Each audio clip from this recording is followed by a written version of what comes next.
Declaration of Independence, July 4th,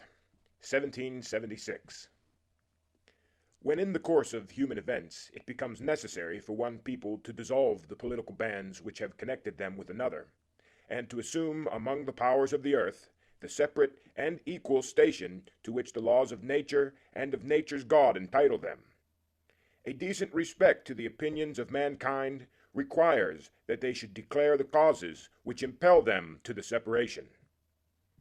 We hold these truths to be self-evident, that all men are created equal, that they are endowed by their Creator with certain unalienable rights, that among these are life, liberty, and the pursuit of happiness, that, to secure these rights, governments are instituted among men, deriving their just powers from the consent of the governed, that whenever any form of government becomes destructive of these ends,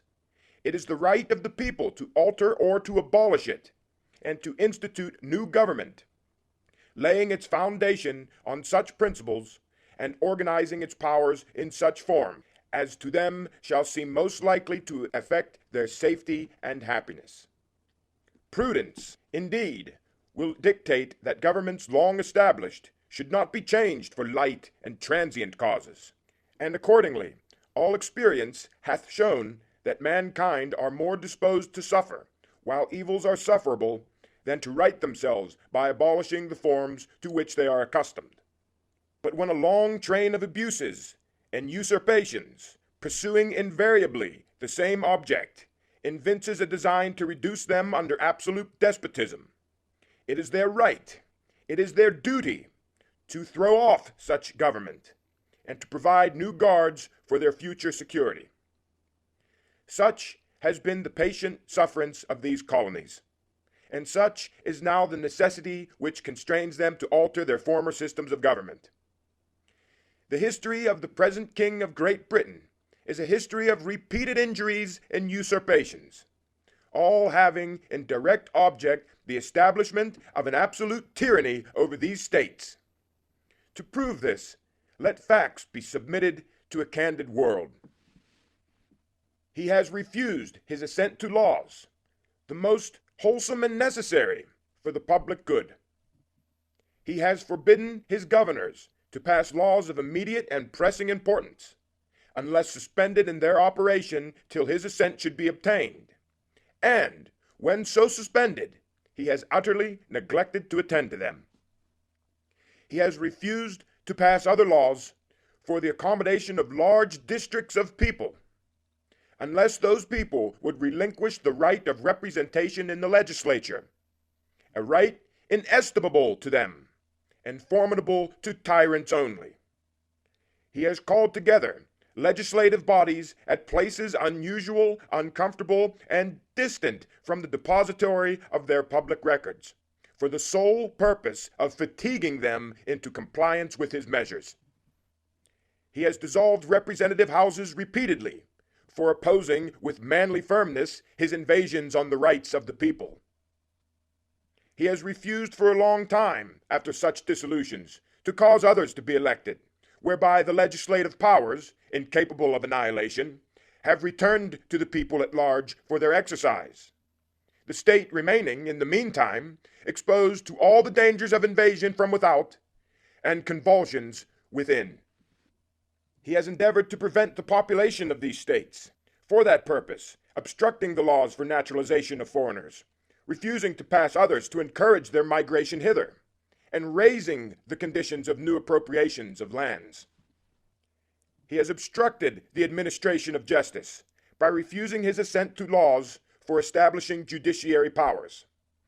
He has made judges dependent on his will alone for their tenure of their offices, and the amount and payment of their salaries. He has erected a multitude of new offices, and sent hither swarms of officers to harass our people and eat out their substance. He has kept among us, in times of peace, standing armies, without the consent of our legislatures. He has affected to render the military independent of and superior to the civil power. He has combined with others to subject us to a jurisdiction foreign to our Constitution and unacknowledged by our laws, giving his assent to their acts of pretended legislation, for quartering large bodies of armed troops among us, for protecting them by a mock trial from punishment for any murders which they should commit on the inhabitants of these states, for cutting off our trade with all parts of the world, for imposing taxes on us without our consent, for depriving us in many cases of the benefits of trial by jury, for transporting us beyond the seas to be tried for pretended offenses, for abolishing the free system of English laws in a neighboring province, establishing therein an arbitrary government, and enlarging its boundaries so as to render it at once an example and fit instrument for introducing the same absolute rule into these colonies, for taking away our charters, abolishing our most valuable laws, and altering fundamentally the forms of our governments, for suspending our own legislatures and declaring themselves invested with power to legislate for us in all cases whatsoever. He has abdicated government here by declaring us out of his protection and waging war against us. He has plundered our seas, ravaged our coasts, burned our towns, and destroyed the lives of our people. He is at this time transporting large armies of foreign mercenaries to complete the works of death, desolation, and tyranny already begun with circumstances of cruelty and perfidy scarcely paralleled in the most barbarous ages, and totally unworthy the head of a civilized nation. He has constrained our fellow citizens, taken captive on the high seas, to bear arms against their country, to become the executioners of their friends and brethren, or to fall themselves by their hands. He has excited domestic insurrection among us. He has endeavored to bring on the inhabitants of our frontiers the merciless Indian savages, whose known rule of warfare is an undistinguished destruction of all ages, sexes, and conditions. In every stage of these oppressions, we have petitioned for redress in the most humble terms. Our repeated petitions have been answered only by repeated injury. A prince whose character is thus marked by every act which may define a tyrant is unfit to be the ruler of a free people.